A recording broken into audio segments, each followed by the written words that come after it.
सभी साथियों को मेरा नमस्कार। स्वागत है आप सभी का आज 8 जनवरी के जनसत्ता विश्लेषण में। आशा करता हूँ कि आपका पिछला हफ्ता बहुत अच्छा गया होगा और आप लोग अपने लक्ष्य की ओर आगे बढ़ रहे होंगे। जैसे जैसे परीक्षाएं आगे आने वाली हैं, आपको भी अपनी तैयारी और मेहनत बढ़ा देनी चाहिए। चलिए शुरू करते हैं।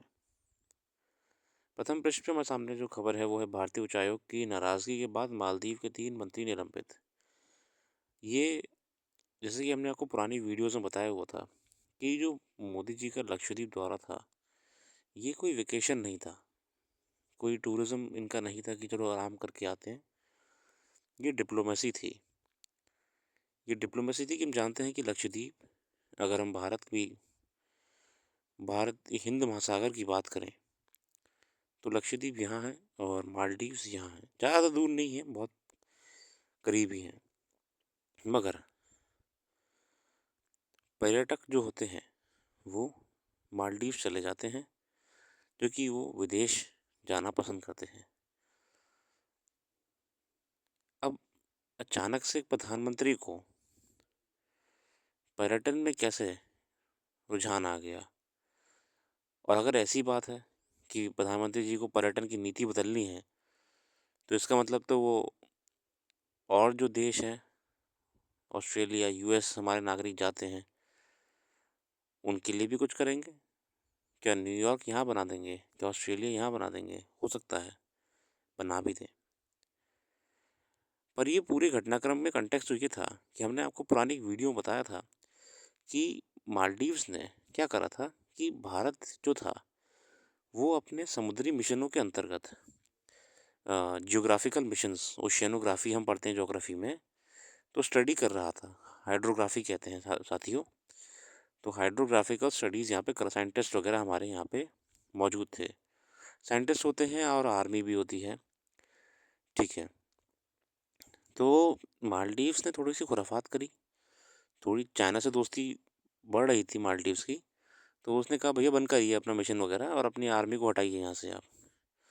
ठीक है, जब मैं आपसे बोल रहा हूँ आर्मी, तो आर्मी का मतलब ये नहीं है कि पूरी पूरी सेना अड्डा बना दिया होगा। थोड़ी कम मात्रा में आर्मी होती है। तो ये पूरा हाइड्रोग्राफिकल मिशन जो था हमारा, सर्वे करना ओशन की टोपोग्राफी का, है ना, वो सब बंद हो गया और हमारी आर्मी को भी वापस बोलने का आदेश आ गया। ये सिर्फ चाइना के कहने पे करा जा रहा था, ऐसा सुनने में आया है। अब प्रधानमंत्री जी ने ये याद दिला दिया इन्हें कि मालदीव्स में ना तो कुछ उगता है, ना कोई वर्ल्ड लीडर है, ना कोई प्रोडक्शन है, ना कोई बड़ी भारी यहाँ पे कुछ यूनिकनेस है, सिर्फ हिंद महासागर के अलावा।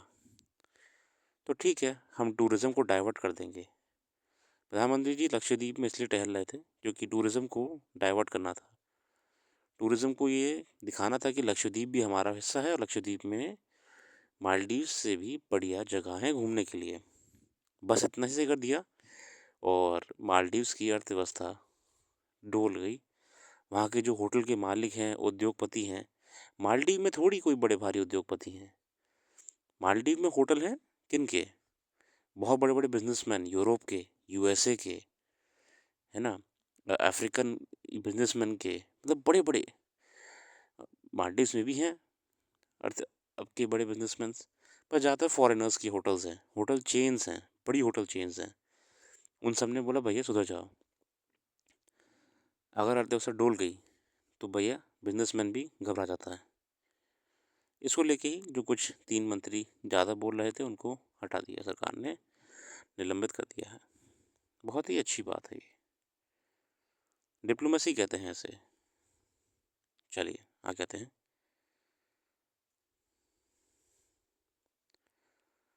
हमारे एडिटोरियल्स पे, और ये हम देखिए कि पतंग उत्सव शुरू होने वाला है 13 से 14 जनवरी को। खासकर जयपुर में होता है वो सुंदर, दिल्ली में भी होता है, जयपुर में भी आपका पतंग उत्सव, काइट फेस्टिवल मनाया जाता है। अहमदाबाद में तो बहुत ही खूबसूरत होता है, बहुत बड़ी बड़ी पतंगे वहाँ पे उड़ाई जाती हैं। काइट फेस्टिवल बहुत जगह सेलिब्रेट करा जाता है। चलिए, ये आर्टिकल मेरे सामने है सूरज पर नज़र। ये हाल ही में हुए जो आदित्य L1 मिशन है उसको लेके है। आदित्य L1 मिशन उसको लेके है।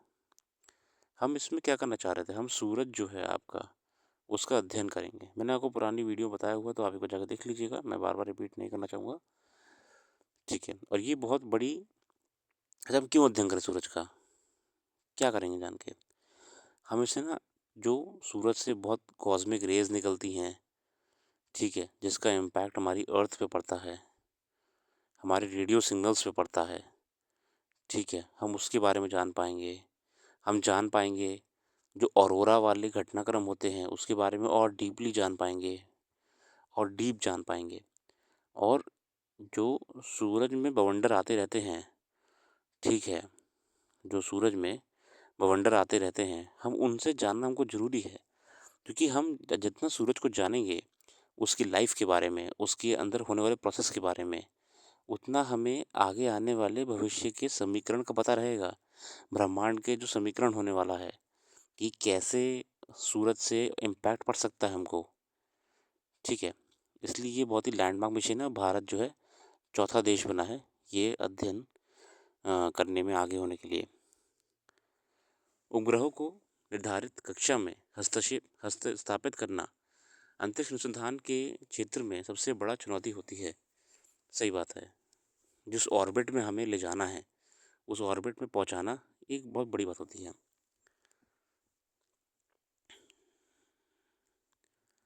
भारतीय अंतरिक्ष अनुसंधान संगठन यानी इसरो की यही बड़ी कामयाबी है कि उसके वैज्ञानिकों ने आदित्य L1 को निर्धारित कक्षा में स्थापित कर दिया। इसे सितंबर के शुरू में प्रक्षेपित किया गया था, और अब वह पृथ्वी से करीब 15 लाख किलोमीटर स्थित बिंदु लैंग्रेज पॉइंट 1 पर पहुंच चुका है। इस बिंदु पर गुरुत्वाकर्षण शून्य होता है। यहाँ से सूर्य के त्रियामी चित्र मिलते हैं। इस तरह आदित्य L1 वहाँ स्थिर रहकर निरंतर सूरज का अध्ययन कर सकेगा। आदित्य L1 भारत का पहला उपग्रह है जो सूर्य की गतिविधियों का अध्ययन करने के उद्देश्य से भेजा गया है। हालांकि सूर्य का अध्ययन करने का ये पहला प्रयास नहीं है। अमेरिका, जर्मनी, जापान और आदि देश ने इसका पहले अध्ययन कर चुके हैं, कर भी रहे हैं। अमेरिकी अंतरिक्ष संस्थान एजेंसी नासा अब तो 14 उपग्रह भेज चुकी है। 14। सूर्य हमारे सौरमंडल का सबसे महत्वपूर्ण तारा है जो ज्वलनशील गैसों का एक पिंड है। अनेक अनुसंधानों के स्पष्ट है कि सूर्य पर होने वाली हलचलों का सीधा प्रभाव पृथ्वी पर पड़ता है। मौसम प्रभावित होता है। पिछले कुछ वर्षों से इस बात को लेकर चिंता गहराती हो गई है कि सूर्य का धीरे धीरे क्षरण हो रहा है और इसकी वजह से सौर मंडल के अन्य ग्रहों की स्थिति पर नकारात्मक प्रभाव पड़ रहा है। पृथ्वी पर बढ़ते वायु प्रदूषण के चलते वायुमंडल का गैसीय संतुलन बिगड़ रहा है। अध्ययनों से पता चला है कि गंभीर स्थितियाँ उत्पन्न हो सकती हैं। गंभीर चिंता का विषय भी बन चुका है जलवायु परिवर्तन। आदित्य L1 के साथ गए अनुसंधान उपकरण अलग अलग विषयों का अध्ययन करेंगे। हम जानते हैं, देखिए, जो हमारे ये बहुत सारे पेलोड्स होते हैं जिनका आप आसान भाषा में इन्हें डिवाइस समझ लीजिए। इनका अलग अलग काम होता है। इन डिवाइसेस का कोई कोई स्टडी करता है, कोई स्टडी करता है कोई और चीज़ को। आशा करते हैं कि ये सफल रहेगा हमारा अभियान। अगला आर्टिकल देखते हैं।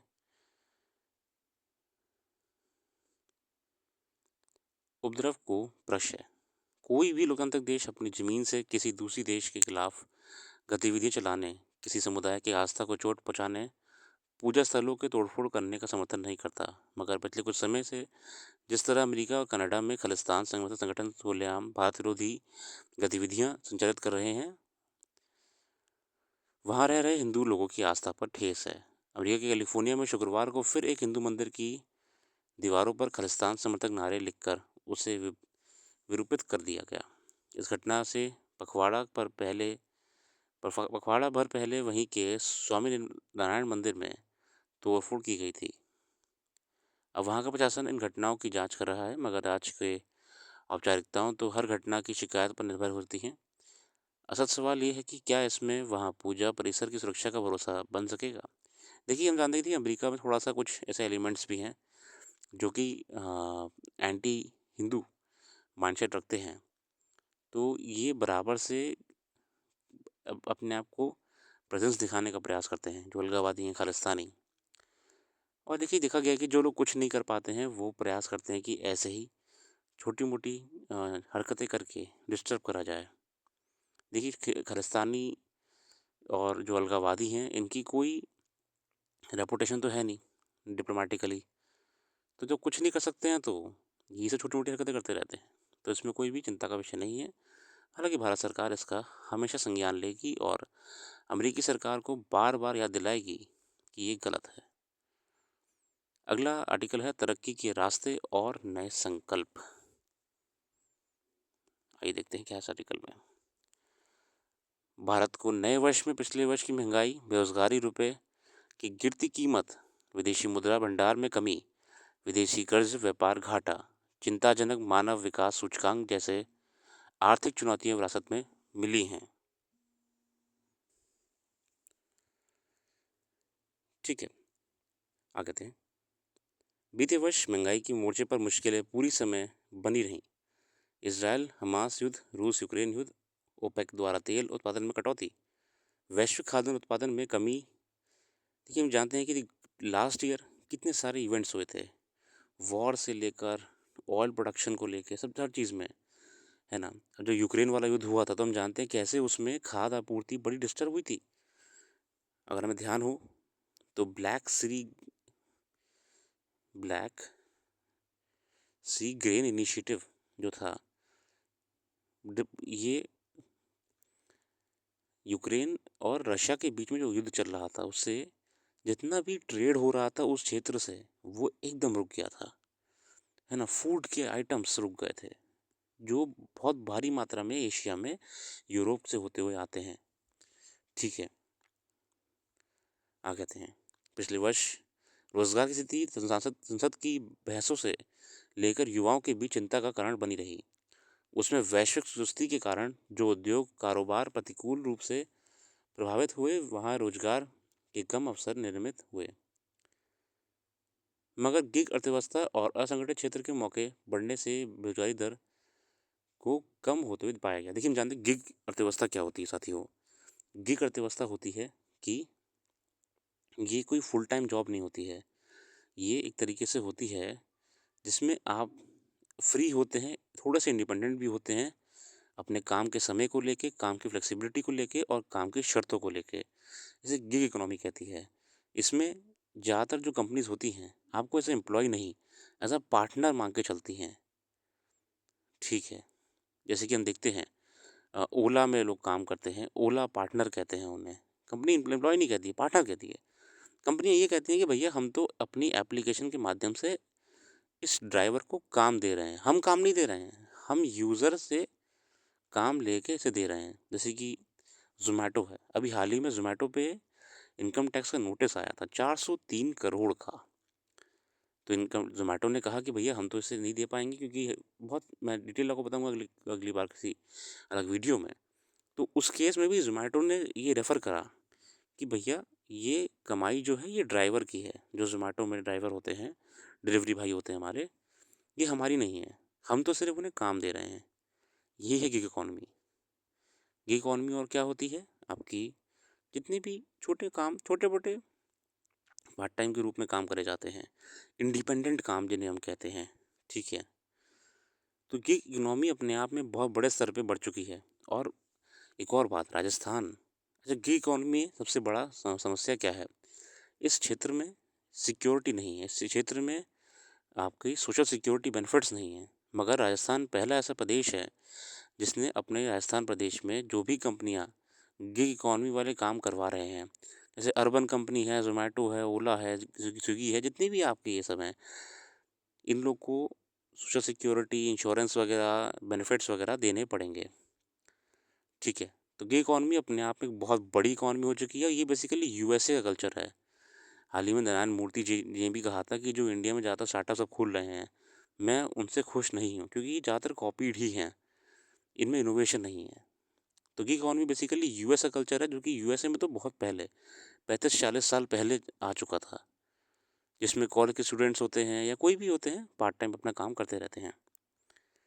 चलिए, हालांकि भारत ने पिछले साल वैश्विक मंदी की चुनौतियों के बीच निर्यात बढ़ाने और आयात घटाने के अधिकतम प्रयास किए, लेकिन निर्यात तेजी से नहीं बढ़ रहा तथा विदेशी मुद्रा को अन्य साधनों से कमाई भी कम रही। इससे व्यापार घाटा बढ़ा। पिछले वर्ष के शुरुआती महीने विदेश में विदेशी मुद्रा भंडार में लगातार गिरावट आई है। लेकिन हम जानते हैं कि फॉरेन ट्रेड भी डिस्टर्ब रहा था, वॉर्स की वजह से खासकर। निश्चित रूप से विभिन्न आर्थिक चुनौतियों के बीच भी पिछले वर्ष भारतीय अर्थव्यवस्था ने कई मोर्चों पर बेहतर प्रदर्शन किया और इसकी कई आर्थिक उपलब्धियां दुनिया भर में रेखांकित हुई।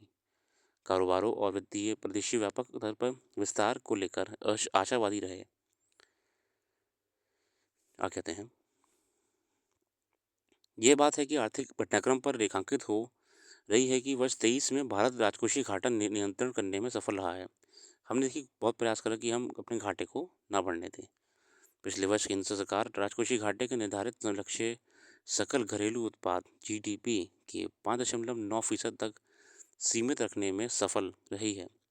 लगभग प्रतिमाह बाजारों में उपभोक्ता मांग में तेजी और उद्योग कारोबार में बेहतरी से वस्तु एवं सेवा कर संग्रह में वृद्धि हुई है। वर्ष भर में यह 12% बढ़ा। अनुमान है कि चालू वित्त वर्ष में प्रत्यक्ष अप्रत्यक्ष कर संग्रह बजट अनुमान से 10.45% बढ़कर 33.61 लाख करोड़ रुपए हो जाएगा, जो हमारा बेसिकली हम यहाँ बात करने वाले कलेक्शन के बारे में। रिजर्व बैंक ऑफ इंडिया ने डिजिटल भुगतान को बढ़ावा देने के मद्देनजर पिछले वर्ष एक नई योजना भी शुरू की। साथ ही बैंक और एनबीएफसी डिजिटल भुगतान को प्रोत्साहित करने की डगर पर बढ़े हैं, है ना। बैंक जो है आपकी वो डिजिटल पेमेंट्स की ओर बढ़े हैं। डिजिटल पेमेंट्स में सरकार को फ़ायदा ये मिला है, बैंक्स को फ़ायदा ये मिला है कि पेमेंट्स की जो दर है वो बढ़ चुकी है। अब मार्केट ज़्यादा अर्न कर रही है। लोग अब तो 10-10 रुपये की चाय पीने के लिए पेटीएम कर देते हैं, गूगल पे कर देते हैं। डिजिटल पेमेंट जितना बढ़ेंगे अर्थव्यवस्था चलती रहेगी, पैसे का फ्लो बढ़ना रहेगा। आगे आते हैं, जहाँ प्राकृतिक संपदा अफ्रीकी संघ को G20 में शामिल कराकर भारत ने इन देशों से नए आर्थिक लाभों की उम्मीदें बढ़ाई हैं। मतलब जैसे हम बात करें G20 की बात कर रहे हैं, G20 में हमने और अपनी इकोनॉमी को बढ़ाने के लिए, संसाधनों को और इंटर यूज़ करने के लिए और देशों को भी जोड़ा साथ में हमारे। वहीं पे G20 से हमको कहीं ना कहीं चाइना का जो बेल्ट एंड रोड इनिशिएटिव था साथियों, उसको भी टक्कर देने का मौका मिला कि हमने कैसे चुनौती दी चाइना को। हमने चुनौती दी है जो हमारा IMEEC है, जो कॉरिडोर हम बनाने जा रहे हैं, जो एशिया से होता हुआ टर्की के थ्रू नहीं, ये याद रखिएगा, टर्की इसमें नहीं आ रहा है। टर्की से बचा के हम ले गए हैं, यूरोप में एंटर करा रहे हैं, एक पूरा अरेबियन कंट्रीज़ को पार करते हुए। मैंने इसके बारे में वेबसाइट पे ब्लॉग बनाया हुआ है, आप देखिए पढ़ सकते हैं उसे। बेल्ट एंड रोड इनिशिएटिव क्या है, चाइना के लिए बहुत सारे राष्ट्रों को जोड़ रहा है। वैसे ही जो हमारा IMEC कॉरिडोर है, ये इंडिया से और जितने वेस्टर्न नेशंस हैं, यूरोपियन नेशन हैं, अरेबियन कंट्रीज़ होते हुए ट्रेड रूट बना रहा है, जिससे हम यूरोप तक, जो यूरोप हमारी बहुत बड़ी प्रोसेसिंग मार्केट है, हम ट्रेड कर पाएंगे और रास्ते में सभी देशों को भी इंपोर्ट एक्सपोर्ट में अपना साथी बना लेंगे और डिप्लोमेसी में हमारी बहुत बड़ी पकड़ हो जाएगी। देखिए डिप्लोमेसी ऐसा नहीं होता कि चाय बैठे चाय पी और बन गई डिप्लोमेसी। डिप्लोमेसी तभी कारगर होती है जब हम दूसरे के काम आए, दूसरा हमारे काम आए, तभी कोई समस्या होने पे वो हमारी बात सुनेगा। चलिए आगे आते हैं। गौरतलब है कि भारतीय अर्थव्यवस्था के विकास का परचम फहराने वाली जो सबसे महत्वपूर्ण बात दुनिया के कोने कोने में रेखांकित हुई है, वह है कि पिछले वर्ष घरेलू अर्थव्यवस्था का तेज वृद्धि से ब्रिटेन को पीछे करते हुए भारत दुनिया की 5वीं सबसे बड़ी अर्थव्यवस्था बन गया है। हमने उस राष्ट्र को पीछे छोड़ दिया जिसने हम पे कभी राज करा था। चलिए आगे आते हैं। बाकी मैं आपसे आग्रह करूँगा कि आप इसका अध्ययन खुद करिएगा, ताकि आप भी अखबार को खुद से पढ़ने का एक हैबिट बनाएं। बहुत ही बढ़िया आर्टिकल दिया है ये वाला। चलिए आगे बढ़ते हैं। बाकी कोई भी करंट अगर आपको अच्छी लग रही है तो आप खुद से भी अध्ययन कर सकते हैं। हम सिर्फ कम समय में जितना हाईली इम्पॉर्टेंट आर्टिकल है उसी को डिस्कस करना पसंद करते हैं। इसके अलावा कोई भी खबर है जो हमने यहाँ पे मिस कर दी है वो आपको वेबसाइट पे मिल जाएगी। वेबसाइट का लिंक डिस्क्रिप्शन में दे रखा है। आज के अखबार का अध्ययन आप भी अच्छे से करिएगा। हम सिर्फ आपकी हेल्प कर रहे हैं कि आपके मन से डर खत्म हो सके अखबार को पढ़ने का। अपना कीमती समय देने के लिए बहुत बहुत धन्यवाद। आपका दिन शुभ हो।